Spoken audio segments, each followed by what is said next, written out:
Now students देखिए, last class में मैंने आपको ये क्वेश्चंस करा दिए थे, अगर आपको याद हो, for any substance why does the temperature remain constant during the change, है ना। और ये फोर्थ वाला, ठीक है। अब देखिए बच्चों, एनसीईआरटी में नेक्स्ट सेक्शन है आपका सेक्शन 1.5, इवेपोरेशन क्या होता है। अगर आपको याद हो बच्चों, थोड़ी सी इन्फॉर्मेशन मैंने आपको इवेपोरेशन की पहले ही दे के रखी हुई है, ठीक है ना। इवेपोरेशन क्या है? एक सरफेस फिनोमेना है, ठीक है। इवेपोरेशन क्या है? एक सरफेस फिनोमेना है। और बॉइलिंग क्या होता था? Bulk phenomena. ये मैंने आपको क्लास में पहले ही बताया है, ठीक है। अब देखिए हम करेंगे क्या, ये मैं आपको पढ़ाऊंगा डिटेल में। फिर क्या करेंगे ना बच्चों, इन्होंने ना एक्टिविटी देके रखी है, अगर आप ध्यान से देखो, ठीक है ना। फैक्टर्स अफेक्टिंग इवेपोरेशन में इन्होंने एक्टिविटी 1.51 देके रखी, 1.5.1 देके रखी हुई है। हम इसको एक्टिविटी नहीं करेंगे, पहले हम ये टॉपिक कवर कर लेंगे अपना। कौन सा? कहाँ गया बच्चों? ये वाला टॉपिक देखिए, कहाँ गया ये वाला जो टॉपिक है आपका। ये देखिए, ये factors affecting the evaporation, factor affecting the evaporation के अंडर में ही ये एक्टिविटी है। एक्टिविटी बाद में करेंगे, पहले इसके फैक्टर्स पढ़ लेंगे, जिससे कि एक्टिविटी को आप अच्छी तरीके से समझ सकें, ठीक है स्टूडेंट्स। नाउ अब चलिए देखते हैं बच्चों, इवेपोरेशन क्या होता है। देखिए, कह रहा है do we always need to heat और change pressure for changing the state of matter. आपने बच्चों पीछे पढ़ा है कि स्टेट ऑफ मैटर को चेंज करने के लिए, सॉलिड से लिक्विड, लिक्विड से गैस जाने में आपको टेम्परेचर या प्रेशर को चेंज करना पड़ता है। क्या हमेशा ऐसा होता है कि आप एक्सटर्नली टेम्परेचर को चेंज करें या प्रेशर को चेंज करें तभी स्टेट ऑफ मैटर चेंज हो? क्या ऐसा नहीं हो सकता है बच्चों कि ना तो आपने टेम्परेचर चेंज किया है और ना ही आपने प्रेशर चेंज किया, आपने कुछ नहीं किया है, ठीक। एक्सटर्नली हमने कुछ नहीं किया है, ना हमने टेम्परेचर चेंज किया, ना हमने प्रेशर चेंज किया है, और ना टेम्परेचर चेंज किया आपने, ना प्रेशर चेंज किया, तो बिना टेम्परेचर और प्रेशर चेंज किए हुए क्या मैटर का स्टेट चेंज हो सकता है? क्या ऐसा आपने कभी देखा है? यस, हमने ऐसा देखा है बच्चों, ठीक है। कैसे देखा आपने बच्चों? ऐसा आपने अपनी डेली लाइफ में देखा हो बच्चों। जैसे मान लीजिए एक चाइना डिश ले लीजिए आप, या एक बाउल ले लो, आपके घर में बाउल तो होगा, ठीक है ना। ये इस तरीके से एक बाउल ले लिया आपने, और इस बाउल में बच्चों पानी रख दीजिए, ठीक। और इस पानी को अगर आप छोड़ दोगे बच्चों, ये बाउल है, इस तरीके से पानी का लेवल अभी यहां तक है, और इसको आपने ओपनली इस तरीके से खुला छोड़ दिया, ठीक है। अब आप क्या देखते हो, कुछ आफ्टर सम आवर्स या 2 या 3 डेज के बाद आप क्या देखोगे बच्चों? आफ्टर 2 या 3 डेज, है ना, आफ्टर 2 या 3 डेज आप आके इसको आराम से देखिएगा, तो आप क्या देखोगे, इस बाउल में पानी नहीं होगा। अब पानी गया कहाँ, चला गया पानी? तो जवाब है बच्चों, पानी कहाँ चला गया? ना तो आपने इसका टेम्परेचर चेंज किया, ना तो आपने इसका प्रेशर चेंज किया, आपने तो कुछ नहीं किया, आपने तो बाउल में पानी को ओपन इस तरीके से छोड़ दिया। तो मैंने आपको पहले भी पढ़ाया है, क्या होगा बच्चों, ध्यान से समझिए। ये जो सरफेस के मॉलिक्यूल्स हैं बच्चों, पानी के जो सरफेस के मॉलिक्यूल हैं, सुन लीजिए ध्यान से, ये क्या करेंगे, मैंने आपको बच्चों क्लास में पढ़ाया है, ये बात मैंने आपको पहले भी बताई है कि पार्टिकल्स की जो काइनेटिक एनर्जी होती है, कुछ बातें ध्यान से सुन लीजिए। पार्टिकल्स की जो काइनेटिक एनर्जी होती है वो डिपेंड करती है टेम्परेचर पे। जितना ज्यादा टेम्परेचर उतनी ज्यादा पार्टिकल्स की काइनेटिक एनर्जी। लेकिन सर टेम्परेचर तो चेंज ही नहीं किया हमने, ठीक है। टेम्परेचर तो आपने चेंज नहीं किया भाई, रूम टेम्परेचर था मान लो 27 डिग्री सेल्सियस, और मान लो 4 दिन तक लगातार रूम टेम्परेचर रहा 27 डिग्री सेल्सियस, मान लो टेम्परेचर, अरे भाई मान लो, वैसे तो डेली टेम्परेचर चेंज होता है, लेकिन हम एक आइडियल कंडीशन लेके चल रहे हैं। मान लीजिए टेम्परेचर नहीं चेंज हुआ, तो ना तो टेम्परेचर चेंज हुआ ना प्रेशर चेंज हुआ, तो ये पानी गया कहाँ? तो जवाब है, ध्यान से सुनिएगा बच्चों, ये जो सरफेस के वाटर के मॉलिक्यूल्स हैं, ठीक, ये देखिए, ये जो सरफेस के वाटर के मॉलिक्यूल्स हैं बच्चों, ये क्या करेंगे, रूम टेम्परेचर पे ही इनको इतनी एनर्जी आसपास से, सराउंडिंग से मिल जा रही है कि इनके पास इतनी इनफ काइनेटिक एनर्जी हो जाए कि ये क्या करें, अपने फोर्स ऑफ अट्रैक्शन को ब्रेक करके, समझ लो ना, जो ऊपर वाली लेयर है पानी की, उसमें जो मॉलिक्यूल्स हैं, जो सरफेस पे मॉलिक्यूल है, वो मॉलिक्यूल नीचे वाले मॉलिक्यूल से फोर्स ऑफ अट्रैक्शन से बंधे हुए हैं, कोई बात नहीं, लेकिन इनके पास जो सरफेस पे होते हैं उनकी बात कर रहा हूं, बल्क वाले मॉलिक्यूल की बात नहीं कर रहा हूं, ना ना ना ना ना, बल्क वाले नहीं ना, अंदर वाले नहीं ना, सरफेस वाले मॉलिक्यूल के पास इतनी इनफ एनर्जी आ जाती है कि फोर्स ऑफ अट्रैक्शन को ब्रेक करके भाग जाते हैं ऊपर, ठीक है स्टूडेंट्स। तो ये लेयर पहले जाएगी, फिर जब ये लेयर के पानी के मॉलिक्यूल ऊपर चले गए तो गैसियस स्टेट में, है ना, वाटर के वेपर बना दिए, कहीं चले गए होंगे एटमॉस्फेयर में, क्या दिक्कत है?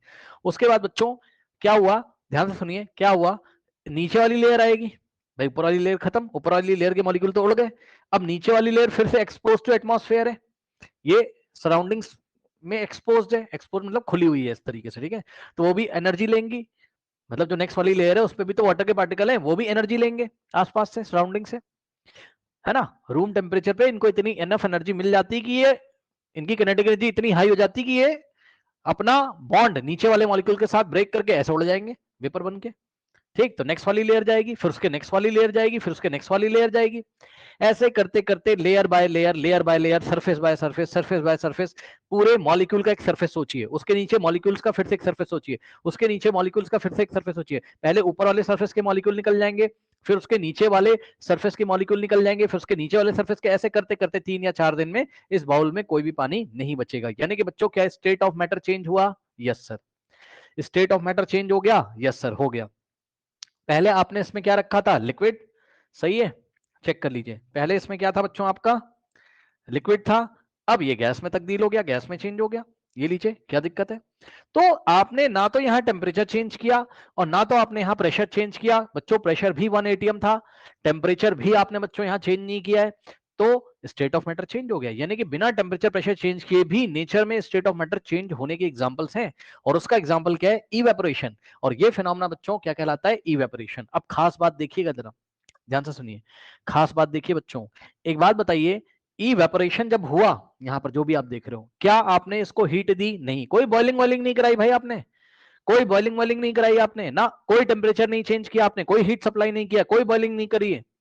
अब मुझे बताओ बच्चों, पानी मान लो लिया था मैंने इसमें, पानी, वाटर, अरे भाई मान लो वाटर लिया था, ठीक। चलिए बताइए जरा, बॉइलिंग वाटर का बेटा बॉइलिंग पॉइंट कितना होता है? जल्दी बताओ।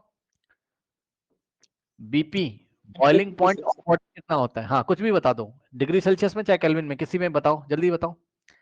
100 डिग्री सेल्सियस, ठीक। ये आप याद करके आओ, ठीक है, बहुत बढ़िया बात है। अब ध्यान से सुनो बच्चों, वाटर का बॉइलिंग पॉइंट 100 डिग्री सेल्सियस। अब मेरी बात ध्यान सुने ना बच्चों, ध्यान से, very very very important star लगा के सुनिए। ये जो आपने बाउल में पानी रखा था, ये तो आपने रूम टेम्परेचर पे रखा था ना भाई। आपके रूम का टेम्परेचर क्या 100 डिग्री सेल्सियस है? नहीं, रूम का टेम्परेचर वैसे तो standard room temperature 25-27 degree Celsius माना जाता है। अरे भाई आप कुछ भी मान लो, 35 मान लो, 25 मान लो, जो मान लो फिक्स मान लो, ठीक। मान लो टेम्परेचर तो 27 डिग्री सेल्सियस, ठीक है। तो अब बताओ, अगर आसपास टेम्परेचर 27 डिग्री सेल्सियस है, इस सिस्टम का भी टेम्परेचर 27 डिग्री सेल्सियस है, तो बताओ ये लिक्विड जो पानी था, क्या ये अपने बॉइलिंग पॉइंट पे है या उससे नीचे है? सुन लीजिए ध्यान से शब्दों को। क्या ये पानी जो बाउल में रखा था वो अपने बॉइलिंग पॉइंट वाले टेम्परेचर पे या बिलो द बॉइलिंग पॉइंट है? बिलो द बॉइलिंग पॉइंट का मतलब बॉइलिंग पॉइंट के नीचे। बताइए टेम्परेचर बच्चों कैसा है? बताइए। Boiling point. Below the boiling point, very good, बता रहा है बच्चा, देखो बिलो द बॉइलिंग पॉइंट, भाई साफ साफ दिख रहा है ना टेम्परेचर सिस्टम का कितना है? 27 डिग्री सेल्सियस। यानी कि एक बात बच्चों, खास बात समझ में आ गई आपको, कि अगर कोई लिक्विड रखा है जैसे कि पानी, वो बिलो द बॉइलिंग पॉइंट भी अपना स्टेट ऑफ मैटर चेंज कर सकता है, वो लिक्विड से गैस में जा सकता है। देख रहे हो? और इस प्रोसेस को हम क्या बोलते हैं? इस प्रोसेस को हम इवेपोरेशन बोलते हैं। तो इवेपोरेशन कहां होता है? बिलो द बॉइलिंग पॉइंट होता है बच्चों, ध्यान से सुनिए, वेरी इंपॉर्टेंट कॉन्सेप्ट, ठीक। इवेपोरेशन कहां होता है? इवेपोरेशन बच्चों, सब नोट करने वाले पॉइंट है। इवेपोरेशन बच्चों होता है occurs occurs occurs below the boiling point, below the boiling point. अब ध्यान से सुनिए बच्चों, बिलो द बॉइलिंग पॉइंट होता है, और सुनिए, ये एक सरफेस फिनोमेना है। क्या है ये? एक सरफेस फिनोमेना है, ये बल्क फिनोमेना नहीं है। अच्छा, बॉइलिंग कहां होती थी बच्चों? बॉइलिंग कैसे होती थी याद करो। बॉइलिंग में आपको हीट सप्लाई करना पड़ता था, याद है? ठीक, तो बॉइलिंग बल्क फिनोमेना था, याद है? बॉइलिंग कैसा फिनोमेना था? Bulk phenomena. मतलब अंदर वाले पार्टिकल्स के पास भी इतनी इनफ काइनेटिक एनर्जी आती थी, वो भी निकल जाते थे, सरफेस वाले तो निकल ही जाएंगे। यहां पर एनर्जी आपने सप्लाई नहीं करी है, वाट आसपास से एनर्जी लेंगे कौन? सरफेस के जो पार्टिकल है, वही सरफेस के पार्टिकल एक्सपोज टू एटमॉस्फेयर है, उनकी ही काइनेटिक एनर्जी इतनी होगी, वही निकलेंगे। तो ये एक सरफेस फिनोमेना था। इवेपोरेशन तुम्हारा क्या था? एक सरफेस फिनोमेना है।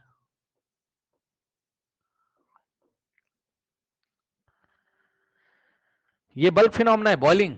और बॉइलिंग होती है, बॉइलिंग टेम्परेचर, बॉइलिंग होता है आपका बॉइलिंग पॉइंट पे ही होता है। और बॉइलिंग पॉइंट में आप प्रेशर 1 atm लोगे, वैसे तो प्रेशर यहाँ पे भी 1 atm है, कोई दिक्कत नहीं, क्योंकि बाहर से जो प्रेशर लग रहा है वो तो 1 atm ही है, ठीक है। 1.05 इंटू 10⁵ पास्कल उसकी वैल्यू होती है, मैंने आपको कल बताया था। तो बच्चों ये जो बॉइलिंग हो रही है, बॉइलिंग, ये बॉइलिंग टेम्परेचर पे ही होती है, बॉइलिंग पॉइंट पे होती है, 100 डिग्री सेल्सियस। मान लो पानी का एग्जाम्पल ले रहे हो, तो ये अगर आपसे कोई पूछे ये बताओ कि बॉइलिंग में भी स्टेट ऑफ मैटर चेंज हो रहा है, भाई पानी का लिक्विड स्टेट गैस में जा रहा है, और इवेपोरेशन में भी लिक्विड गैस में जा रहा है, तो बताओ क्या डिफरेंस है? तो आप डिफरेंस समझा लोगे?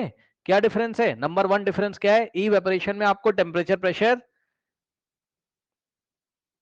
आपको टेम्परेचर भी इंक्रीज नहीं करना, प्रेशर भी, मतलब इंक्रीज क्या, आप चेंज बस समझो, टेम्परेचर भी नहीं चेंज करना है आपको, प्रेशर भी नहीं चेंज करना, कुछ नहीं करना है। बॉइलिंग में आपको टेम्परेचर चेंज करना है, मतलब हीट आपको सप्लाई करनी पड़ेगी, यहाँ कोई हीट सप्लाई करने की जरूरत नहीं है।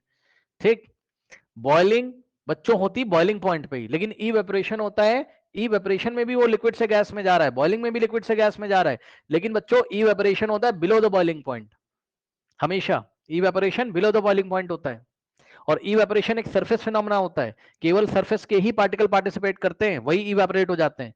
लेकिन बॉइलिंग में जो वेपर बनते हैं वो बल्क मॉलिक्यूल्स, अंदर वाले मॉलिक्यूल्स के भी बनते हैं, तो ये खास डिफरेंस है। मेरे ख्याल से आपको बातें समझ में आई होंगी। ठीक है स्टूडेंट्स, अब यही चीजें आपकी एनसीईआरटी की किताब में लिखी हुई हैं, आइए पढ़ लेते हैं। ठीक है स्टूडेंट्स, चलिए चलिए क्या कहता है, कह रहा है do we always need to heat और change pressure for changing the state of matter? Answer is no. No, मैंने आपको बताया हमेशा प्रेशर और टेम्परेचर चेंज करने की जरूरत नहीं है, हमेशा मतलब हीट सप्लाई करने की हमेशा जरूरत नहीं है, वो अपने आप ही, क्या पता इवेपोरेशन हो रहा, वो अपने आप ही कोई स्टेट ऑफ मैटर चेंज हो सकता है, जैसे कि एग्जांपल है वाटर का लिक्विड से गैस में जाना। कह रहा है can you quote some example from your everyday life where change of state from liquid to vapour takes place without the liquid reaching the boiling point? Obviously yes, पानी का example दिया, पानी अपने बॉइलिंग पॉइंट में नहीं गया फिर भी वो गैस में चेंज हो गया। और एग्जांपल दीजिए, पेट्रोल, पेट्रोल बच्चों, ठीक है, पेट्रोल आपने ले लिया और पेट्रोल इवेपोरेट हो जाता है। दो शब्दों का हम लोग यूज करेंगे, वोलाटाइल और नॉन वोलाटाइल। सुन लो बच्चों ध्यान से, वोलाटाइल क्या होते हैं केमिस्ट्री में, और नॉन वोलाटाइल, इन दोनों शब्दों को ध्यान से सुनिए। वोलाटाइल और नॉन वोलाटाइल, एक होता है वोलाटाइल लिक्विड और दूसरा होता है नॉन वोलाटाइल, नॉन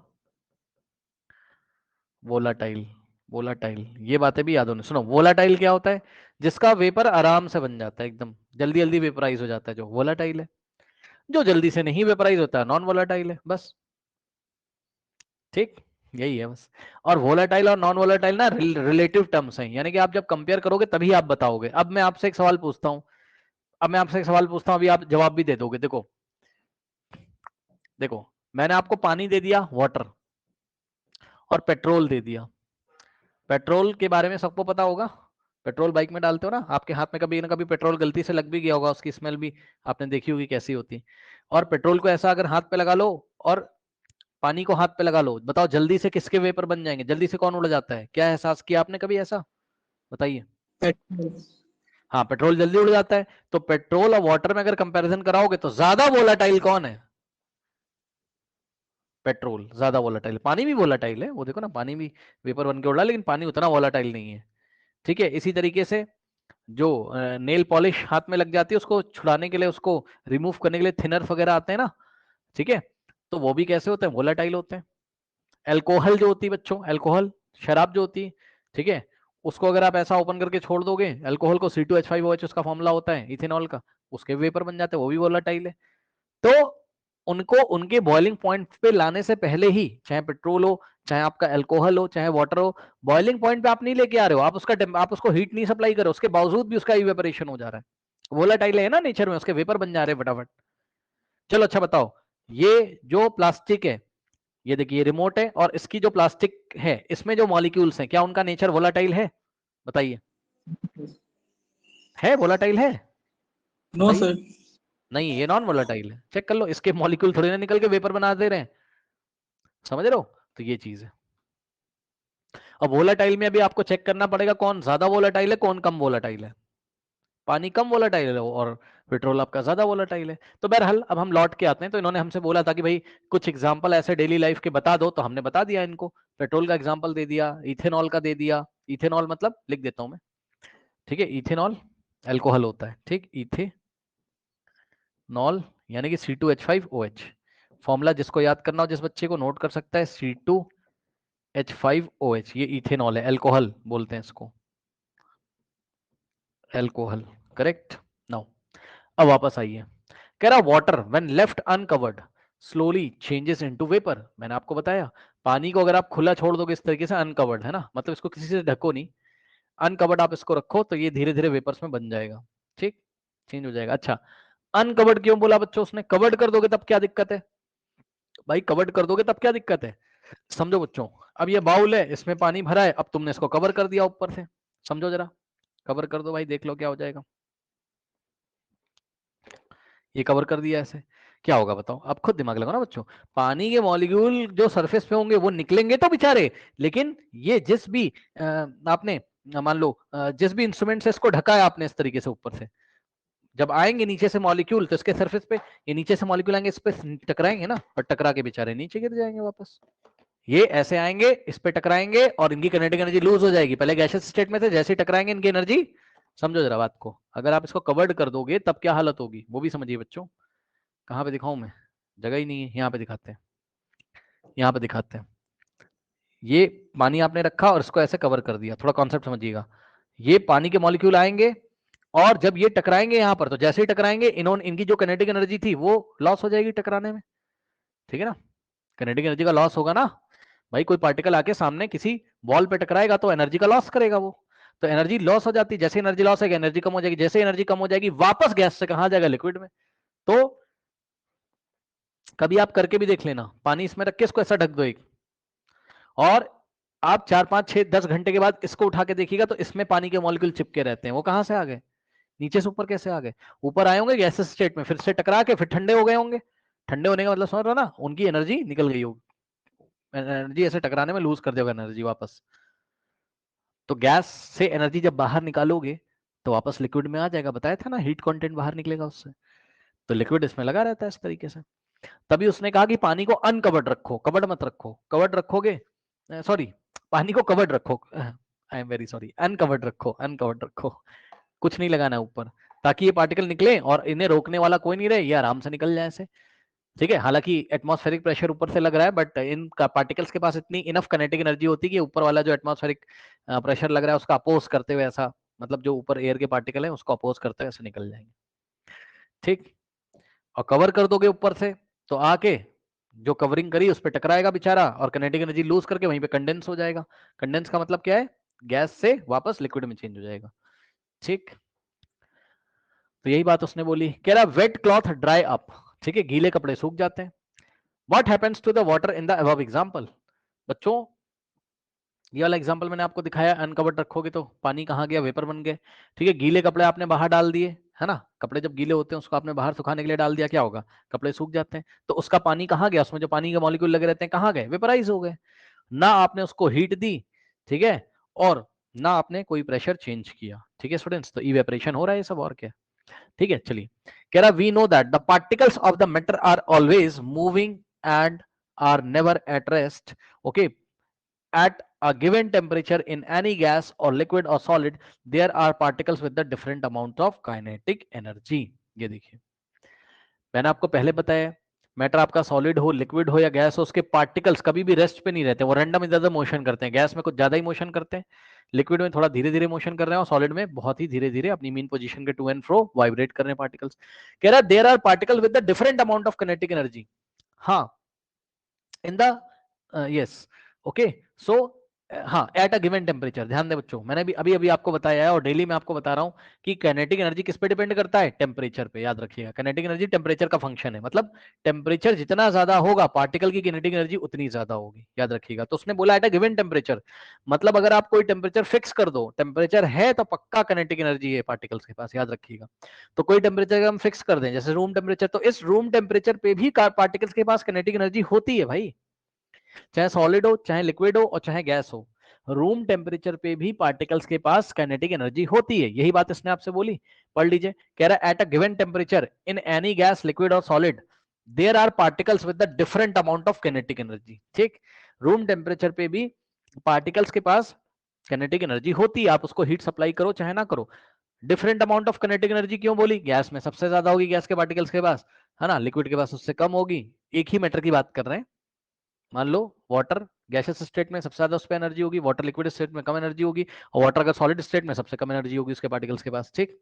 नाउ क्या कहता है आपसे, कह रहा है in the case of liquids a small fraction of particles at the surface having higher energy is able to break away from the force of attraction of the other particles and gets converted into vapor। ये देखिए, ये बहुत अच्छी बात इन्होंने बोली, इसको आप अंडरलाइन कर लो यहां से लेके यहां तक। कह रहा है in the case of liquid, liquid में क्या होता है, अब जो मैंने आपको पढ़ाया था, लिक्विड में जो सरफेस पे पार्टिकल होते हैं उसका स्मॉल फ्रैक्शन ऐसा होता है, सरफेस पे जो पार्टिकल होते हैं उसके सारे पार्टिकल्स तो नहीं, लेकिन उसमें स्मॉल फ्रैक्शन यानी कुछ पार्टिकल्स ऐसे होते हैं जिनके पास इतनी काइनेटिक एनर्जी इनफ होती है कि वो अपना फोर्स ऑफ अट्रैक्शन ब्रेक करके निकल जाए ऊपर। ठीक, पढ़ लीजिए, यही चीज आपकी किताब में लिखी हुई है। जैसे सरफेस पे मान लो 1000 पार्टिकल्स हैं, जस्ट मैं आपको एग्जांपल दे रहा हूँ, सरफेस पे कितने पार्टिकल है मान लीजिए 1000। अब 1000 में से एक फ्रैक्शन ऐसा होगा, मान लो उसमें 200 पार्टिकल ऐसे हैं, 200 पार्टिकल ऐसे हैं जिनके पास इतनी इनफ काइनेटिक एनर्जी आ गई रूम टेम्परेचर पे कि ये फोर्स ऑफ अट्रैक्शन को ब्रेक करके निकल जाएंगे ऊपर। तो यही चीज आपकी किताब में लिखी है। कह रहा है in the case of liquid a small fraction of particles at the surface having higher kinetic energy is able to break away from the force of attraction of the other particles, है ना। Force of attraction of the other particle का मतलब समझ रहे हो ना, कि ये जो पार्टिकल है 200 पार्टिकल इनके पास इतनी एनर्जी की दूसरे पार्टिकल के साथ जो फोर्स ऑफ अट्रैक्शन बना के बैठे हुए थे वो ब्रेक करके निकल जाएंगे ऐसे। ठीक, तो यही चीज किताब में लिखी है, in the case of liquid a small fraction of particles at the surface having higher kinetic energy is able to break away from force of attraction from the force of attraction of the other particle and gets converted into vapour. अब देखिए ये जो phenomena आप देख रहे हो, ठीक है, कि सरफेस किसी भी लिक्विड के सरफेस के कुछ पार्टिकल्स के पास इतनी इनफ काइनेटिक एनर्जी होती है कि वो फोर्स ऑफ अट्रैक्शन को ब्रेक करके निकल जाते हैं लिक्विड के सरफेस को छोड़ के या लिक्विड को छोड़ के, ठीक है ना। इस फिनोमेना को हम इवेपोरेशन बोलते हैं और ये फिनोमेना कहां होता है, बिलो द बॉइलिंग पॉइंट। अब डेफिनेशन देखिए किसकी, इवेपोरेशन की। This phenomena of change of liquid into vapour, okay. ये अगर उसने एग्जाम में आपसे पूछा इवेपोरेशन को डिफाइन करो, इवेपोरेशन को डिफाइन करो, तो आप क्या दोगे डेफिनेशन, ये वाली बात आप लिखोगे जो मैं रेड कलर से कर रहा हूं। This phenomena of change of liquid into vapors at any temperature below its boiling point is called evaporation. Okay student, this phenomena, पहले आप ये बात लिख दीजिएगा एग्जाम में यहां से यहां तक, बल्कि आपको पूरा ही लिखना पड़ेगा, है ना। अगर उसने इवेपोरेशन को एक्सप्लेन करने के लिए बोला तो ये बात पूरी लिखोगे, उसके बाद पैराग्राफ चेंज करके आप लिखोगे this phenomena of change of liquid into vapours at any temperature below its boiling point. किसी भी टेम्परेचर पे फिनोमेना कंटिन्यूअसली होता रहता है, कौन सा, इवेपोरेशन का, below the boiling point is called evaporation. Okay, अगर आपको शॉर्ट करनी डेफिनेशन तो आप ऐसे कर सकते हो, द फिनोमेना ऐसे कर सकते हो, ऐसे कर लो डेफिनेशन अगर शॉर्ट में लिखना है, the phenomena of change of liquid into vapours at any temperature below its boiling point is called evaporation. ठीक, शॉर्ट में करना है, ऐसे कर लो डेफिनेशन। ठीक, तो ये हो गया बच्चों आपका इवेपोरेशन का डेफिनेशन, एक ऐसा फिनोमेना जिस फिनोमेना में चेंज ऑफ लिक्विड किसमें होता रहता है, वेपर में, लिक्विड वेपर में चेंज होता रहता है, कहां पर, below its boiling point. Okay, कौन से टेम्परेचर पे, always below its boiling point is known as evaporation. This is a surface phenomena, ये एक सरफेस फिनोमेना है। तो मेरे ख्याल से आपको इवेपोरेशन अच्छी तरीके से समझ में आया होगा। अब सुनिए बच्चों ध्यान से, मैंने आपको बताया था कि एक्टिविटी करने से पहले, ठीक है, मैं आपको बताऊंगा क्या, फैक्टर्स। अब देखो ये जो टॉपिक है बच्चों, कह रहा है फैक्टर्स अफेक्टिंग इवेपोरेशन, एक्टिविटी हम बाद में कवर कर लेंगे, उसको आप छोड़ो। इसने बोला आपसे क्या, फैक्टर्स अफेक्टिंग इवेपोरेशन, इवेपोरेशन को अफेक्ट करने वाले कौन कौन से फैक्टर हैं, मतलब इवेपोरेशन के ऊपर कौन कौन से ऐसे फैक्टर्स हैं जो प्रभाव डालते हैं, उसको इफेक्ट करते हैं। अब आइए मैं आपको बताता हूं कि कौन कौन से फैक्टर हैं। देखो बच्चों, number 1, this is the very important for your long answer type question, सीधे एग्जाम में क्वेश्चन आएगा, write down the factors affecting evaporation. ठीक, ओके, नाउ एक एक पॉइंट बच्चों यहां समझेंगे, ये चारों पॉइंट आप एग्जाम में लिखेंगे अगर उसने पूछा फैक्टर अफेक्टिंग द इवेपोरेशन, तो ये वाला पॉइंट, ये वाला 4 या 5 नंबर में क्वेश्चन आ सकता है एग्जाम में। ठीक, नंबर 1 बच्चों, an increase of surface area, यानी कि सरफेस एरिया का क्या इफेक्ट पड़ता है इवेपोरेशन पे। अब देखिए इसके लिए मैं आपको एग्जांपल देता हूं, थोड़ा आपको अच्छा लगेगा। देखिए फर्स्ट इफेक्ट क्या है,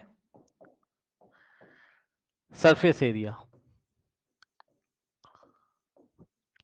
सरफेस एरिया, सुन लो, सरफेस एरिया जितना ज्यादा होगा इवेपोरेशन उतना ज्यादा होगा। अब ये क्या बात है, कौन सा surface area, surface area expose to atmosphere, surface area कौन सा वाला, सरफेस एरिया कौन सा वाला, एक्सपोज्ड, एक्सपोज टू एयर या एक्सपोज टू एटमॉस्फेयर। अब देखो अभी इसको मैं आपको एग्जांपल समझाता हूं,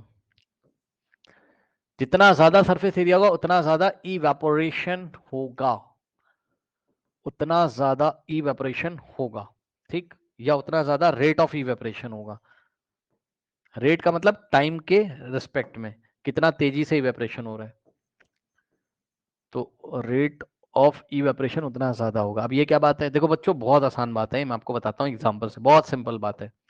मान लीजिए कि आपने क्या किया, आपने 50 ml पानी ले लिया, अरे भाई मान लो कितना वॉल्यूम कितना है, या 50 ग्राम पानी ले लो। एक बाउल है और इस बाउल में आपने पानी को रख दिया, 50 ग्राम पानी, 50 ग्राम, कितना पानी है? 50 ग्राम ले लो, वही 50 ml के आसपास आएगा ये, ठीक। और एक टेस्ट ट्यूब ले लीजिए, ये टेस्ट ट्यूब है। टेस्ट ट्यूब देखा आपने कैसा होता, पतला सा, है ना? ये इस तरीके से, ये लैब में आपने देखा होगा, ये इस तरीके से, ये टेस्ट ट्यूब है, ठीक। अब ध्यान देंगे जरा, देखिए। अब मुझे ये बताइए, सरफेस एरिया समझते हो आप? ये वाला सरफेस एरिया, जब आप टॉप से देखोगे तो कितना सर्कुलर सरफेस एरिया आपको ऊपर से दिखाई पड़ रहा है, पानी का सरफेस, ठीक। ये टेस्ट ट्यूब है। अब बताओ, यहां पर भी उतना ही पानी है, 50 ग्राम पानी यहां पर भी है, वही पानी, उतना ही अमाउंट यहां पर भी पानी का, 50 ग्राम, ठीक। अब मुझे बताइए, यहां पे सरफेस एरिया ज्यादा है, ये केस 1 है, बाउल वाला, ठीक। और केस 2 में, बाउल ले लो, चाइना डिश ले लो, केस 2 में टेस्ट ट्यूब है। अब बताइए सरफेस एरिया, बताइए केस 1 में ज्यादा है, केस 2 में ज्यादा है, बताइए सरफेस एरिया कहां पे ज्यादा है? केस 1 में। अब आप खुद दिमाग लगाओ जरा, देखो बहुत ध्यान से चेक करेंगे, बहुत ध्यान से, बहुत, थोड़ा बड़ा कर लें, आपको अच्छा लगेगा।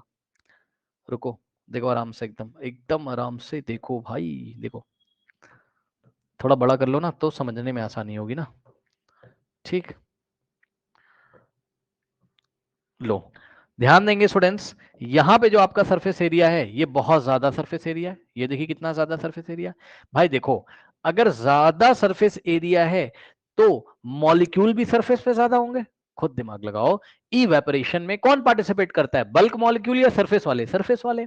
तो भाई सीधी सी बात है, यहां सरफेस पे बहुत सारे मॉलिक्यूल होंगे, ठीक।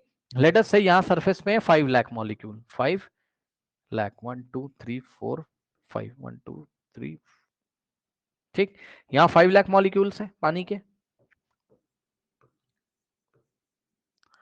ठीक। और यहां मान लो ओनली 1 लाख मॉलिक्यूल है पानी के सरफेस पे, सरफेस छोटा है ना तो कम मॉलिक्यूल्स होंगे, यहां 1 लाख मॉलिक्यूल्स है पानी के। जस्ट मैं एग्जांपल आपको दे रहा हूं, ये एग्जैक्टली नंबर ऑफ मॉलिक्यूल्स नहीं है, इससे भी ज्यादा ही मॉलिक्यूल होंगे सरफेस पे। अब आप समझो कहां पर ज्यादा चांसेस हैं, अभी अभी आपने पढ़ा था कि सरफेस का एक फ्रैक्शन ऐसा होता है, मतलब भाई सरफेस में तो बहुत सारे मॉलिक्यूल हैं, तो उसका कुछ फ्रैक्शन यानी कि उसका कुछ पार्ट ऐसा होगा जिनकी काइनेटिक एनर्जी इतनी ज्यादा हो जाएगी कि वो बॉन्ड को ब्रेक करके ऊपर निकल जाएंगे। अब बताओ कहां पर चांसेस ज्यादा है, कहां पर चांसेस ज्यादा हैं कि ज्यादा नंबर ऑफ पार्टिकल्स की काइनेटिक एनर्जी ज्यादा हो जाएगी, वो निकल जाएंगे? केस 1 में चांसेस ज्यादा हैं या केस 2 में चांसेस ज्यादा है? बताइए चांसेस कहां ज्यादा है? केस 1 में। भाई कैसे? अब आप खुद दिमाग लगाओ, बड़ी सिंपल सी बात है भाई ये तो। भाई देखो, मान लो कि जस्ट मैं फिक्स कर दे रहा हूं, मान लो कि सरफेस, या इतना फ्रैक्शन एक्शन में आपको जाना भी नहीं भाई, सीधी साफ बात है। देखो यहां more particle are expose to air, ठीक है ना, तो more particle present on the surface, तो ज्यादा जब पार्टिकल सरफेस पे प्रेजेंट है और सरफेस वाले पार्टिकल ही इवेपोरेशन के लिए जिम्मेदार होते हैं, तो यहां ज्यादा पार्टिकल निकलेंगे ना, पर यूनिट टाइम में। पर यूनिट टाइम का मतलब है इन 1 सेकेंड, हर एक सेकंड में चेक करोगे, तभी मैंने रेट ऑफ इवेपोरेशन आपको बता रहा हूं। मैं रेट ऑफ इवेपोरेशन का मतलब है एक सेकंड में कितने पार्टिकल निकल रहे हैं, ये आप चेक करिए। रेट का मतलब एक सेकंड में, ठीक। अब आप यहां पे चेक करो, एक सेकंड में मान लो यहां से कितने पार्टिकल निकल जाते थे? अरे भाई मान लो यहां से 50,000 पार्टिकल निकल जाते थे, मान लो 5 लाख में से 50,000 पार्टिकल, और यहां से 1 लाख में केवल 10,000 पार्टिकल निकल पाते हैं एक सेकंड में। अब बताइए, तो रेट ऑफ इवेपोरेशन का ज्यादा ना, तो यहां से आप फील कर सकते हो क्या, सरफेस एरिया यदि ज्यादा होगा तो रेट ऑफ इवेपोरेशन यानी कि पर यूनिट टाइम में नंबर ऑफ मॉलिक्यूल्स जो कि गैसियस स्टेट में चेंज हो जाते हैं उनकी संख्या ज्यादा होगी। तो more the surface area, more the evaporation, और more the rate of evaporation students. अब मुझे आप एक बात बताइए कि जब मान लीजिए मैंने अपनी कोई टी शर्ट, ऐसा सोप से धोई, बढ़िया से डिटर्जेंट लगा के इसको साफ किया मैंने। अब मुझे बताओ, इस टी शर्ट को मैं ऐसा खोलकर फैलाकर डालूंगा सूखने के लिए, या इसको ऐसा बंधा हुआ डाल दूंगा? खुद सोचो, ये मेरी टी शर्ट है, ठीक, और टी शर्ट को मैंने धो लिया और इस तरीके से इसको स्क्वीज कर दिया, निचोड़ दिया, ये मेरी टी शर्ट है, निचोड़ दूंगा तो ऐसी दिखाई पड़ेगी आपको, ठीक। और जब इसको इस तरीके से, ये इसको मैंने स्क्वीज कर दिया, स्क्वीज, स्क्वीज मींस निचोड़ दिया, ठीक, स्क्वीज्ड, ठीक, निचोड़ दिया इसको इस तरीके से और ऐसे रखे रहने दिया। और दूसरा तरीका है कि मैंने अपनी टी शर्ट को क्या नाम है, स्क्वीज करने के बाद मैंने इसको क्या किया, स्क्वीज करने के बाद मैंने इसको फैला दिया। ओके, ये देखिए ये मेरी टी शर्ट है दिस। अब बताइए, टी शर्ट के सरफेस पे पानी तो लगा ही हुआ है भाई, पूरा थोड़ी ना तुम उसको निचोड़ के सुखा दोगे। ठीक, ये पानी के मॉलिक्यूल है। ठीक, और इस चलो ब्लू कलर से दिखा देते हैं, है ना, ये पानी के मॉलिक्यूल है, सही है, और ये पानी के मॉलिक्यूल है। अब बताओ मोर एरिया कहां एक्सपोज टू एटमॉस्फेयर या एक्सपोज टू एयर, केस 1 में, ये केस 1 है, या केस 2 में, बताइए। मोर एरिया एक्सपोज, सरफेस एरिया समझते हो ना, ये सरफेस एरिया भाई जितने को आप टच कर सकते हो। More area expose to air कहां है, केस 1 में केस 2 में, बताइए। टी शर्ट को ऐसे निचोड़ दिया, केस 1 में फैला दिया ना पूरा ये सरफेस एरिया, इधर का पीछे का ये ऐसा, और स्क्वीज कर दोगे तो निचोड़ दोगे तो इतना सा हो जाएगा टी शर्ट पूरा, देखा आपने। ठीक, तो अब बताओ रेट ऑफ इवेपोरेशन कहां ज्यादा होगा, यहीं तो, क्योंकि यहीं के तो पार्टिकल है ज्यादा सरफेस पे ना भाई, यहाँ पे expose to area, expose to air जो सरफेस एरिया वो ज्यादा है ना, तो ज्यादा नंबर ऑफ पार्टिकल्स पार्टिसिपेट करेंगे किसमें, इवेपोरेशन में। ये लीजिए एरिया ज्यादा है यहाँ, तो जितना ज्यादा surface area expose to air होगा उतना ज्यादा रेट ऑफ इवेपोरेशन होगा। यहाँ स्क्वीज कर दिया तो एरिया कम है जो कि एक्सपोज टू एयर हो, ठीक है ना, तो यहाँ रेट ऑफ इवेपोरेशन कम हो जाएगा। ठीक, तो आपकी टी शर्ट को आपको सुखाना है, सुखाने का मतलब उसको ड्राई करना है, तो ड्राई करना है तो कौन सा तरीका बेस्ट है, ये वाला, उसमें से पानी के मॉलिक्यूल निकालने हैं आपको, इवेपोरेशन कराना है, तो कौन सा तरीका यहाँ पर सही है आपके लिए, बताइए। पहला वाला, फर्स्ट वाला, केस 1। अब आप आ जाओ, ये आपका फर्स्ट फैक्टर था सरफेस एरिया, जो कि रेट ऑफ इवेपोरेशन को इफेक्ट इस तरीके से करता है, जितना एरिया ज्यादा आप रखोगे उतने ज्यादा number of molecules per unit time में निकल जाएंगे, इवेपोरेट हो जाएंगे, सरफेस को छोड़ के बाहर निकल जाएंगे। और जितना ज्यादा आप सरफेस एरिया करोगे उतने ज्यादा ही प्रोबेबिलिटी है, उतने ज्यादा ही चांसेस हैं कि मॉलिक्यूल्स निकल कर चले जाएं, यानी कि रेट ऑफ इवेपोरेशन ज्यादा हो जाएगा। अब अपनी किताब पढ़िए आके, एनसीईआरटी क्या कहता है, यहाँ पर आइए क्या कहता है आपकी किताब में, पढ़िए बुक में क्या कह रहा है, कह रहा है you must have observed that the yes that the rate of evaporation increases with, देखो रेट ऑफ इवेपोरेशन बोल रहा है वो जो मैंने आपको बताया था ना, इवेपोरेशन नहीं बोल रहा, rate of evaporation. Rate of evaporation मतलब पर यूनिट टाइम में कितने मॉलिक्यूल निकल गए पानी के, ठीक है ना। कह रहा है कि नंबर 1 कह रहा है कि an increase of the surface area, मतलब पहले आप इसको इस तरीके से पढ़ोगे, सुन लो बच्चों, पूरा पढ़ने का पहले तरीका देख लेना एनसीईआरटी का, कैसे पढ़ना है आपको। आपको ऐसे पढ़ना है, you must have observed that, इसे बताओ, ये देखो ये पढ़ो, आप ऐसे पढ़ोगे, the rate of evaporation increases with an increase of surface area, पूरा पढ़ो ये स्टेटमेंट, पूरा मिलाकर पढ़ोगे, the rate of evaporation increases with an increase of surface area, इतना पढ़ लोगे, मतलब इतनी हेडिंग लगा के एग्जाम में फिर क्या लिखोगे आप, ये सब बातें यहां लिखोगे, क्या लिखोगे, we know that evaporation is a surface phenomena. ठीक, मैंने आपको बताया इवेपोरेशन क्या है, सरफेस फिनोमेना, या सरफेस के पार्टिकल पार्टिसिपेट करते हैं, सरफेस के मॉलिक्यूल पार्टिसिपेट करते हैं, if the surface area increases, है ना, या if the surface area increase, अगर सरफेस एरिया आप बढ़ा दोगे तो रेट ऑफ इवेपोरेशन क्या होगा, बढ़ जाएगा। ये लीजिए एग्जांपल देखिए, कह रहा for example while putting clothes for drying up we spread them out, देखा, कपड़े को अगर सुखाना है तो ऐसा फैला दोगे उसको, निचोड़ के नहीं डालोगे आप, निचोड़ने के बाद पानी निकल जाएगा फिर से फैला दोगे, ठीक है। तो while putting clothes for drying up, अब एग्जाम में क्वेश्चन आएगा कि हम अपने कपड़े ऐसा फैला के क्यों डालते हैं, तो आपको एग्जाम में पूरी कहानी एक्सप्लेन करनी है जो मैंने आपको पीछे भी एक्सप्लेन किया, और आपको ये लिखना है क्या, इतना अगर लिख दोगे तो आपको मार्क्स मिल जाएगा। क्या, the rate of evaporation increases with an increase of the surface area, ठीक है। हम स्प्रेड आउट इसलिए करते हैं क्योंकि इससे सरफेस एरिया बढ़ जाता है तो रेट ऑफ इवेपोरेशन भी बढ़ जाएगा, यानी कि पर यूनिट टाइम में ज्यादा नंबर ऑफ मॉलिक्यूल्स बाहर निकल रहे हैं, इवेपोरेट हो रहे हैं, तो हमारी टी शर्ट जल्दी सूख जाएगी, कपड़ा जल्दी सूख जाएगा। नाउ स्टूडेंट्स, अब नेक्स्ट देखिए जरा, जो नेक्स्ट है, देखो देख लो आराम से, पहले इसको देख लो फिर मैं आपको नेक्स्ट बताता हूं कैसे पढ़ना है। नेक्स्ट बेटा फैक्टर ये है जो डॉट लगा है, नंबर 2, ये नंबर 1 था और नंबर 2 है। अब नंबर 2 कैसे पढ़ोगे उसको देखो, पढ़ने का स्टाइल देखिए कैसे पढ़ा जाता है। ठीक, पहले तो आपको एनसीईआरटी में ये पढ़ना है जो लिखा हुआ है, क्या, यहाँ पे देखो, क्या वी ऑब्जर्व, यहाँ अरे ये सब हटाओ यार, वी ऑब्जर्व, यहाँ से पढ़ो, ठीक है ना। क्या कह रहा है, कह रहा है कि the rate of evaporation increases with increase of temperature, पढ़ो, टेम्परेचर अगर बढ़ा दोगे तो रेट ऑफ इवेपोरेशन बढ़ जाएगा, सुन लो ध्यान से, टेम्परेचर बढ़ा दोगे तो रेट ऑफ इवेपोरेशन बढ़ जाएगा। ये क्या बता रहे हो सर, सुनो सुनो सुनो ध्यान से, सुनो ध्यान से, आपकी किताब में क्या लिखा है, with the increase of temperature more number of particle get enough kinetic energy into vapour state.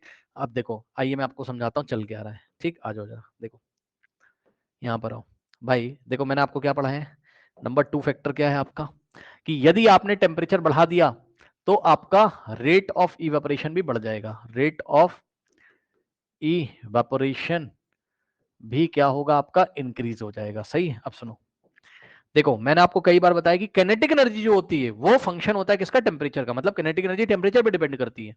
Particle की जो काइनेटिक एनर्जी है कहीं ना कहीं वो डायरेक्टली प्रोपोर्शनल है टेम्परेचर के। ये सब आप हायर क्लासेस में पढ़ोगे, लेकिन बस आप ये समझो काइनेटिक एनर्जी डिपेंड करती है किसके ऊपर, टेम्परेचर के ऊपर। ठीक है ना। और उसको हम कभी कभी एब्सोल्यूट टेम्परेचर भी बोलते हैं, केल्विन में लेते हैं ना, एब्सोल्यूट टेम्परेचर भी बोलते हैं। वो सब छोड़ो आप, बस आप देखो काइनेटिक एनर्जी जो है टेम्परेचर के बढ़ने के साथ साथ बढ़ती है। ठीक। अब आप मुझे ये बताओ कि अगर आपको अगर आपको पार्ट मतलब ये सरफेस है, जैसे ये लीजिए। ठीक, ये किसी लिक्विड का सरफेस है, मान लीजिए पानी का सरफेस है इस तरीके से। ठीक, ये इस तरीके से। ठीक, ओके, ये पानी का सरफेस है। अब ध्यान सुनो, अभी मान लो टेम्परेचर था इसका, अरे भाई मान लो 27 डिग्री सेल्सियस था। पानी लिया है मैंने, वाटर लिया मैंने, सुन लो ध्यान से। टेम्परेचर 27 डिग्री सेल्सियस है।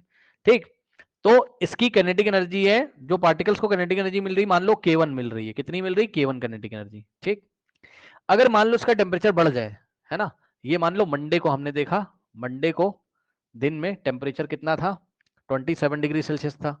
तो उस टाइम काइनेटिक एनर्जी कितनी थी पार्टिकल्स की, K1। ठीक, सरफेस के कुछ पार्टिकल्स ऐसे थे, जिनकी काइनेटिक एनर्जी कितनी होगी, K1, और K1 is enough to break the force of attraction. K1 energy से वो फोर्स ऑफ अट्रैक्शन ब्रेक कर लेते हैं। ट्यूसडे को जब तुमने देखा तो ट्यूसडे को क्या हुआ, दूसरे दिन आप देखते हो ना डेली टेम्परेचर भी चेंज हो जाता है नेचर में। ठीक, सो ट्यूसडे को आपने जब देखा तो ट्यूसडे को क्या हुआ, ट्यूसडे को टेम्परेचर मान लो हम लोग का है, मान लो अचानक से गर्मी बढ़ गई, मान लो बरसात हुई थी 27 डिग्री सेल्सियस था, अब आज हो गया 40 डिग्री सेल्सियस, ये लीजिए। और अब पार्टिकल्स के पास काइनेटिक एनर्जी कितनी हो गई, K2।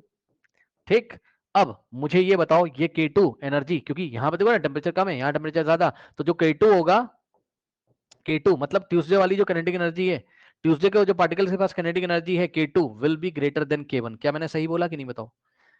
K2 बड़ा होगा कि K1, कौन बड़ा होगा, कौन सी ज्यादा एनर्जी, कब काइनेटिक एनर्जी ज्यादा होगी, K2 सेकंड वाले मंडे, कब, ट्यूसडे को। मंडे को टेम्परेचर कम था, ट्यूसडे को ज्यादा था। सही है, तो काइनेटिक एनर्जी पार्टिकल्स के पास ज्यादा कब होगी, तो जवाब है ट्यूसडे के दिन, जब 40 डिग्री सेल्सियस था। अब बताओ, अगर पार्टिकल के पास यहां पर काइनेटिक एनर्जी ज्यादा है, बाउल वही है, उसमें 50 ग्राम पानी रखा है, 50 ग्राम लिख लो, 50 ग्राम पानी यहां था, बाउल का साइज वही है, सरफेस एरिया फिक्स कर दिया, जितना सरफेस एरिया इसका था उतना ही सरफेस एरिया इसका, 50 ग्राम पानी है, तो सरफेस एरिया तो फिक्स है दोनों का। अब रेट ऑफ इवेपोरेशन किस पे डिपेंड करेगा, टेम्परेचर पे। जब टेम्परेचर ज्यादा है तो ज्यादा पार्टिकल ऐसे हो, मतलब ज्यादा number of particle, kinetic energy ज्यादा हो गई ना भाई, तो ज्यादा नंबर ऑफ पार्टिकल्स ऐसे होंगे जिनको इनफ काइनेटिक एनर्जी मिल जाएगी और वो बॉन्ड को ब्रेक करके जाएंगे। मान लो मंडे को अगर केवल 100 पार्टिकल निकल रहे थे यहां से इस तरीके से, तो ट्यूसडे को अब ज्यादा ही निकलेंगे, 100 से मान लो 300 एक सेकंड में। ठीक, तो रेट ऑफ इवेपोरेशन इस तरीके से रेट ऑफ इवेपोरेशन टेम्परेचर पे भी डिपेंड करता है। यदि आप टेम्परेचर बढ़ा देंगे या टेम्परेचर किसी भी वजह से बढ़ जाएगा below the boiling point, mind it please. पता लगा, ये मत कर देना बॉईल करा दो तुम 100 डिग्री सेल्सियस के ऊपर ले जाओ, क्योंकि इवेपोरेशन करा रहे हो, बिलो द बॉइलिंग पॉइंट होता है। ये भी बिलो द बॉइलिंग पॉइंट है 40 डिग्री सेल्सियस, और 27 डिग्री सेल्सियस भी बिलो द बॉइलिंग पॉइंट है। ओके, तो rate of evaporation is directly proportional to what, temperature. मतलब टेम्परेचर बढ़ेगा तो रेट ऑफ इवेपोरेशन बढ़ेगा। अब यही चीज आपकी किताब में लिखी थी, पॉइंट नंबर 2 में पढ़ लीजिए। कह रहा an increase of the temperature, with the increase of the temperature more number of particle get enough kinetic energy. जब टेम्परेचर बढ़ा दोगे तो अब और ज्यादा नंबर ऑफ पार्टिकल ऐसे होंगे जिसके पास इनफ का मतलब काफी, पर्याप्त मात्रा में काइनेटिक एनर्जी होगी, कौन से स्टेट में जाने के लिए, to go into vapour state. Okay, now अब नेक्स्ट से बच्चों, कह रहा a decrease in the humidity. अब ये क्या बात है, ये थोड़ा सा समझने वाला पॉइंट है। पहले आप ये समझो ह्यूमिडिटी क्या होती है। अब ध्यान से सुनिए, ये ह्यूमिडिटी क्या होती है। ठीक, ह्यूमिडिटी क्या होती है समझो जरा। ह्यूमिड, हम बोलते नहीं अरे आज ह्यूमिडिटी बहुत ज्यादा है, तो ह्यूमिडिटी कब ज्यादा होती है, जब बरसात का मौसम होता है बच्चों। ठीक है, रेनी सीजन में आपको पता है, चलिए मैं आपको दिखाता हूं। मान लो ये ड्राई डे है, ड्राई डे मतलब सूखा हुआ दिन, ड्राई डे, ड्राई डे का मतलब सूखा हुआ दिन का मतलब जैसे जून का महीना है ना, ठीक है, जून का, या हम लोग का अप्रैल था, अप्रैल में बरसात वगैरह तो हो नहीं रही थी, ठीक है ना, समझो जरा, बस एकदम चमचमाती धूप है, बढ़िया, बरसात बरसात का मौसम नहीं है, तो क्या होगा आपको पता होगा, एटमॉस्फेयर में वाटर वेपर होते हैं, जिसको नहीं पता है सुन लो ध्यान से। एटमॉस्फेयर में वाटर के वेपर होते हैं, हाँ, वाटर के पार्टिकल्स होते हैं वेपर फॉर्म में, अभी भी हैं, मेरे आसपास भी पानी के पार्टिकल हैं भाई, सच बात है, हाँ, ठीक है। अगर आपको भरोसा नहीं है तो आप एक काम करो, आप कोल्ड ड्रिंक की बोतल को रेफ्रिजरेटर से निकालो, ये कोल्ड ड्रिंक की बोतल है, और जैसे ही आप इसको रेफ्रिजरेटर से निकाल के बाहर रखोगे, क्या होगा बताओ, यहाँ यहाँ पानी के पार्टिकल लग जाते हैं कुछ अपने आप, वाटर पार्टिकल्स, वो कहाँ से आते हैं, बोतल के अंदर से निकल के तो आते नहीं, बोतल के अंदर तो कोल्ड ड्रिंक है, तो पार्टिकल यहीं पे घूम रहे हैं आसपास, अभी वो वेपर स्टेट में, जैसे ही वो कोल्ड ड्रिंक के कांटेक्ट में आते हैं, ठीक, जैसे ही वो कोल्ड ड्रिंक के कांटेक्ट में आते हैं, मान लो ये पार्टिकल आया एक कोल्ड ड्रिंक के कांटेक्ट में, ये बड़ा सा मैं दिखा रहा हूँ, ये पार्टिकल पानी, ये वाटर वेपर है, ठीक है, अभी वाटर वेपर है। अब जैसे ये पानी के कांटेक्ट में आएगा तो ये क्या करेगा, इसके पास टेम्परेचर ज्यादा है, इसके पास ज्यादा एनर्जी, अंदर पार्टिकल के पास कम है, मतलब इसका टेम्परेचर ज्यादा है, ये रूम टेम्परेचर पे, और रेफ्रिजरेटर से बोतल निकाली है, मान लो वो 7 डिग्री सेल्सियस पे, समझो भाई समझो, देखो इधर, ये वाला जो है समझना जरा ध्यान से, ये भी समझना जरा, ये वाला जो पानी का जो वाटर वेपर है, हवा में जो घूम रहा था गैसेस स्टेट में पार्टिकल, इसका टेम्परेचर है मान लो कितना, 27 डिग्री सेल्सियस, रूम टेम्परेचर की इक्वल है, ठीक, और अंदर बॉटल का टेम्परेचर अभी रेफ्रिजरेटर से निकाला है 10 डिग्री सेल्सियस है। अब बताओ, रूल लिख लीजिए, heat flows from higher temperature to lower temperature, note लगाओ, क्या, heat flows from higher temperature to lower temperature, मतलब जिधर टेम्परेचर ज्यादा होगा उधर से हीट फ्लो करेगी किधर, हायर लोअर टेम्परेचर की तरफ, तो चेक करो, इधर टेम्परेचर ज्यादा है, बॉटल का कम है, तो हीट का जो कंटेंट है, यानी कि हीट एनर्जी जो है, वो इस वाटर वेपर से निकल के कहां जाएगी, बॉटल में, तो हीट का फ्लो इस तरीके से होगा, जब हीट का फ्लो इस तरीके से होगा मतलब वाटर वेपर में से हीट कंटेंट निकाला जा रहा है, तो वाटर वेपर में से जो कि गैसियस स्टेट में, उससे हीट निकाल लोगे तो लिक्विड में नहीं चेंज हो जाएगा, तो वाटर लिक्विड स्टेट में चेंज हो जाएगा इस तरीके से। तो बॉटल के सरफेस पे आप देखोगे वाटर के जो है कुछ पार्टिकल्स वहां पर लगे रहते हैं, तो बॉटल के अंदर से थोड़ी आते हैं एटमॉस्फेयर में, मतलब कहने का मतलब ये है कि इस प्रैक्टिकल से मैंने आपको ये बताया, या इस एक्टिविटी से मैंने आपको ये बताया कि हमारे आसपास पानी के बहुत सारे वाटर पार्टिकल्स यहाँ, मतलब वाटर के वेपर फॉर्म में पार्टिकल हैं जो कि आंखों से दिखाई नहीं पड़ रहे, वो अलग बात है, ठीक, होते हैं। अब देखो ड्राई डे में क्या होगा, और डंप जब एयर होगी, डंप मतलब रेनी सीजन में, डंप एयर जब होगी रेनी सीजन में, डंप का मतलब गीली हवा, रेनी सीजन, रेनी सीजन। अब चलिए देखते हैं, एक एयर का सैंपल ले लीजिए, ड्राई डे में हमने एयर का सैंपल लिया, और उतना ही एयर का सैंपल हमने कब लिया, हमने लिया रेनी सीजन में, थोड़ा ध्यान दीजिएगा। अब देखिए, आपको पता है कि एयर में डिफरेंट टाइप के मॉलिक्यूल्स हैं, तो भाई ये डिफरेंट टाइप के गैस के मॉलिक्यूल है, ये तो गैस के मॉलिक्यूल है, चलो येलो कलर से मैंने क्या दिखाया, गैस के मॉलिक्यूल, नाइट्रोजन है, ऑक्सीजन है, कार्बन डाइऑक्साइड है, ये सब है दुनिया भर की, ठीक। अब सुनो, अब अब मैं वाटर के पार्टिकल्स को ब्लू कलर से दिखाऊंगा, ये वाटर का पार्टिकल, ठीक, ये वाटर का पार्टिकल, ये ड्राई डे में बस इतने ही वाटर के वेपर हैं, वाटर वेपर पार्टिकल।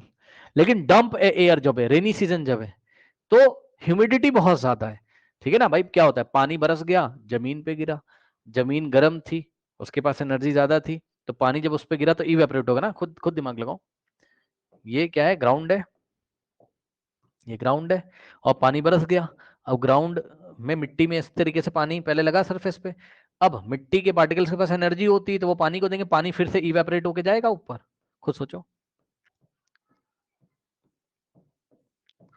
ठीक, पानी पहले जमीन पे गिरा, लेकिन जमीन पे गिरने के बाद उसका इवेपोरेशन भी तो होगा ना, लार्ज सरफेस एरिया ऊपर गिर गया, फिर से इवेपोरेट होकर ऊपर जाएगा, तो जमीन से जब वापस पानी ऊपर जाएगा तो कहां जाएगा, एटमॉस्फेयर में ही तो जाएगा। और रेनी सीजन में कुछ हालत ऐसी होगी, लो भैया इतने वाटर के पार्टिकल्स हैं यहाँ वेपर फॉर्म में कि पूछो मत, जगह ही नहीं बची यहाँ तो, लो ये लीजिए, ये लीजिए, अब बताइए, ड्राई डे में एयर का सैंपल ऐसा दिख रहा है, लेकिन रेनी सीजन में ऐसा दिख रहा है। ये सब क्या है? H2O vapour, H2O gas vapour.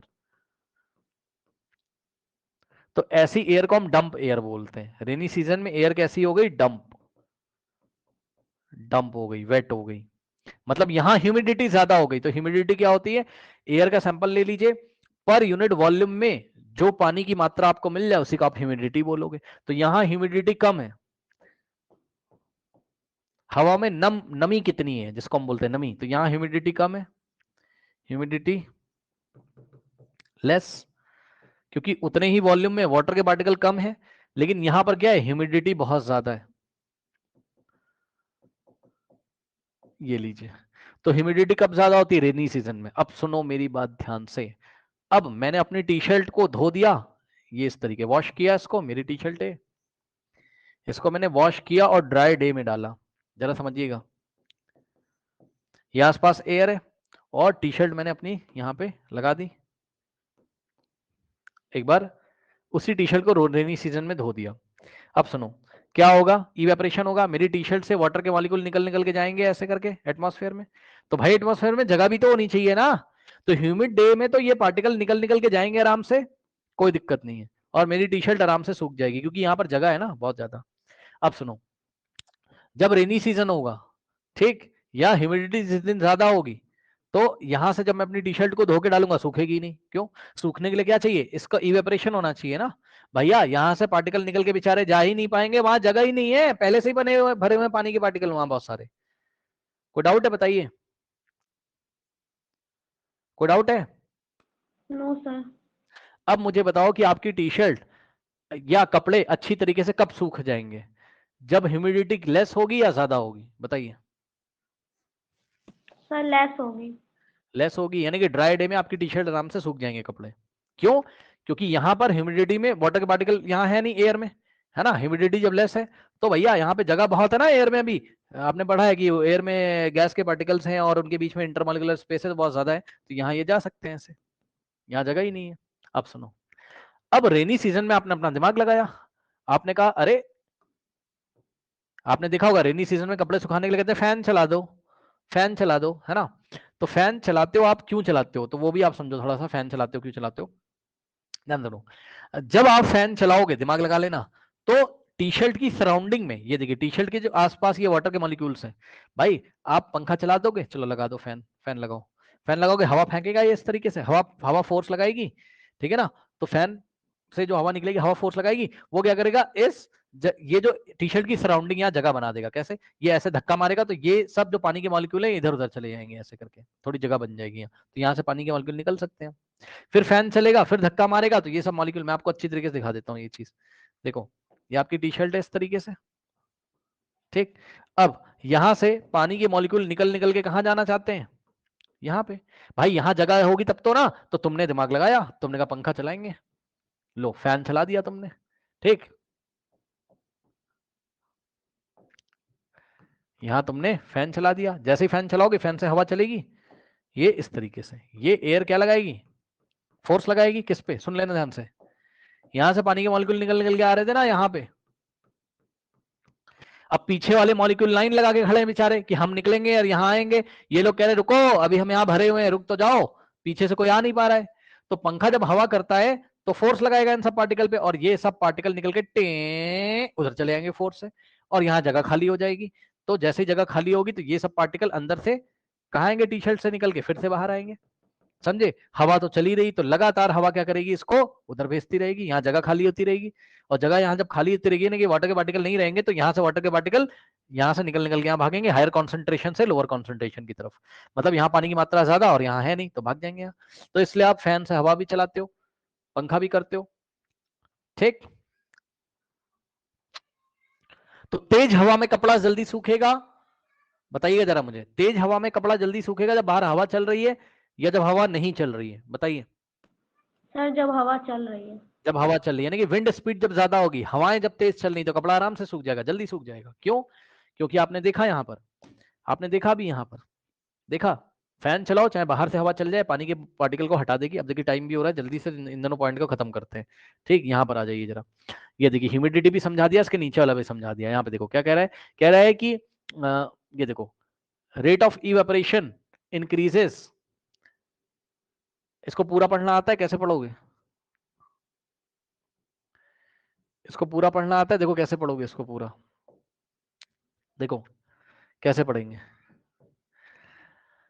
Rate of evaporation increases a decrease in humidity, जब ह्यूमिडिटी कम होगी तभी रेट ऑफ इवेपोरेशन ज्यादा होगा। मैंने आपको बताया humidity is the amount of water vapour present in air, air में कितना वाटर वेपर प्रेजेंट है वही ह्यूमिडिटी है। The air around us can not hold more than a different amount of water vapour eight a given temperature. ठीक, किसी दिए गए temperature पे, अगर टेम्परेचर आपने फिक्स कर दिया है तो हमारे आसपास की जो एयर है वो एक लिमिटेड अमाउंट ऑफ वाटर को ही होल्ड कर सकती है। मैंने आपको डायग्राम में दिखाया था। ठीक, तो उतने पानी के पार्टिकल अगर पहले से ही रहेंगे तो टी शर्ट में से निकल निकल के फिर कैसे आ पाएंगे, है ना, वही चीज है। तो कह रहा है if the amount of water in the air is already high, पहले से ह्यूमिडिटी अगर ज्यादा है, यानी कि पहले से अगर किसी दिए गए टेम्परेचर पे वाटर के नंबर ऑफ इनफ पार्टिकल्स पहले से ही एयर में है तो रेट ऑफ इवेपोरेशन डिक्रीज हो जाएगा। मैंने आपको दिखाया। ठीक है, अब नेक्स्ट है, अब ऐसे पढ़ोगे इसको, अब कैसे पढ़ोगे, ऐसे पढ़ोगे। नेक्स्ट फैक्टर है evaporation increases with increase in the wind speed.